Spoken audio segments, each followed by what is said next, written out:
हम सब ने कभी ना कभी कुछ खट्टा या कुछ कड़वा जरूर चखा है, पर क्या कभी सोचा है कि नींबू के उस खट्टेपन और करेले की कड़वाहट के पीछे की असली केमिस्ट्री क्या है? तो चलिए आज एसिड्स और बेसेस यानी अम्ल और क्षार की इसी छिपी हुई दुनिया के राज से पर्दा उठाते हैं। जब भी हम एसिड के बारे में सोचते हैं तो सबसे पहले दिमाग में क्या आता है? नींबू, संतरा, मतलब कुछ खट्टा सा। ये खट्टापन ही तो इनकी सबसे बड़ी पहचान है। और इसके ठीक उलट, जब क्षार या बेस की बात होती है तो कड़वाहट याद आती है, या फिर साबुन जैसा वो चिकना चिकना सा एहसास। लेकिन ये खट्टापन, ये कड़वाहट, ये तो बस ऊपर ऊपर की बातें हैं, सिर्फ इशारे हैं। असली कहानी तो केमिकल लेवल पर है। तो आखिर वो राज है क्या? चलिए थोड़ा और गहराई में चलते हैं। और वो राज, वो छिपा है आयॉन्स में। जी हां, असली खेल आयॉन्स का है। किसी एसिड या बेस की पूरी पहचान इस बात पर टिकी है कि वो पानी में जाने के बाद कौन से आयन्स रिलीज करता है। तो एक एसिड क्या है? सीधी सी भाषा में, एसिड वो सब्सटेंस है जो पानी में घुलने पर हाइड्रोजन आयन यानी H+ आयन छोड़ता है। बस यही इसकी पहचान है। और बेस? बेस वो है जो पानी में घुलने पर हाइड्रोक्साइड आयन यानी OH- आयन रिलीज करता है। सिंपल है ना? एक H+ छोड़ता है, दूसरा OH-। ये होता कैसे है? इस प्रोसेस को हम विघटन या डिसोसिएशन कहते हैं। सोचिए, एक मॉलिक्यूल पानी में गया, पानी उसे तोड़ देता है और बूम, आयन्स रिलीज हो जाते हैं, या तो H+ या फिर OH-। और यही आयन्स हैं जो इन्हें इनकी असली ताकत देते हैं। यहाँ एक छोटा सा ट्विस्ट है। ये जो H+ आयन होता है ना, ये बेचारा बहुत अनस्टेबल होता है, अकेला रह ही नहीं पाता। तो ये फौरन पानी के एक मॉलिक्यूल से चिपक जाता है और H3O+ बना लेता है, जिसे हम हाइड्रोनियम आयन कहते हैं। तो टेक्निकली जब हम H+ की बात कर रहे होते हैं तो असल में हम इसी H3O+ की बात कर रहे होते हैं। तो अब जब हम इनकी असली पहचान जान गए हैं, इनके आयन्स, तो चलिए देखते हैं कि ये सीक्रेट आइडेंटिटी इनके बर्ताव, इनके केमिकल पर्सनालिटी को कैसे डिफाइन करती है। एसिड्स और बेसिस को केमिस्ट्री की दुनिया के ऑपोजिट्स समझ सकते हैं। देखिए, H+ आयन असल में बस एक प्रोटॉन ही तो है। तो एसिड्स H+ छोड़कर एक तरह से प्रोटॉन डोनर बन जाते हैं।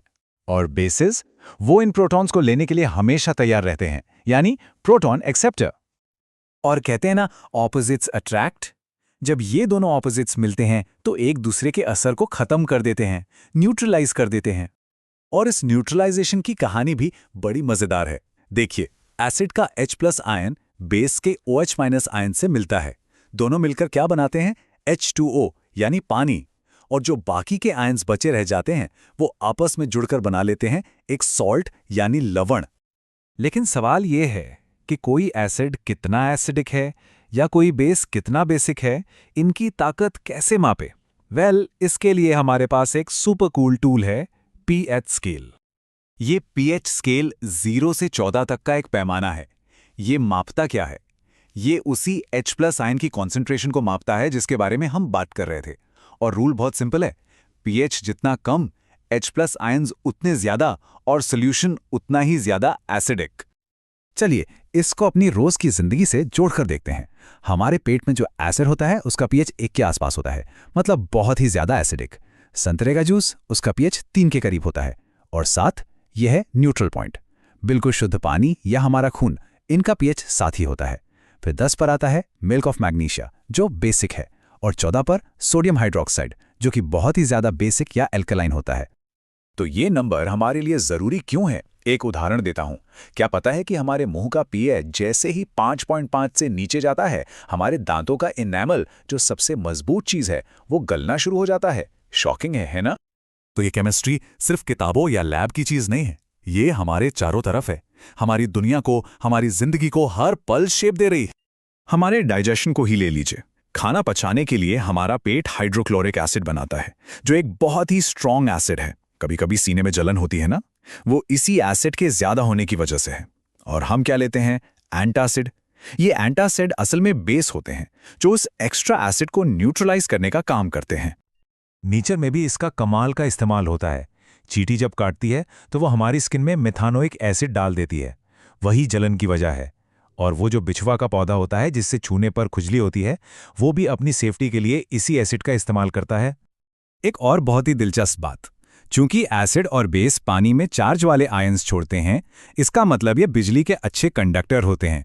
जैसा कि हम देख सकते हैं, स्ट्रॉन्ग एसिड और स्ट्रॉन्ग बेस में इलेक्ट्रिसिटी अच्छे से कंडक्ट होती है, लेकिन ग्लूकोज जैसे सॉल्यूशन में जो आयंस में नहीं टूटता, बिल्कुल नहीं। तो सोचिए, एक एसिड एक प्रोटॉन देता है, एक बेस उस प्रोटॉन को ले लेता है। तो क्या हम कह सकते हैं कि पूरी केमिस्ट्री बस इसी लेन देन का एक बहुत बड़ा खेल है? सोचिएगा जरूर।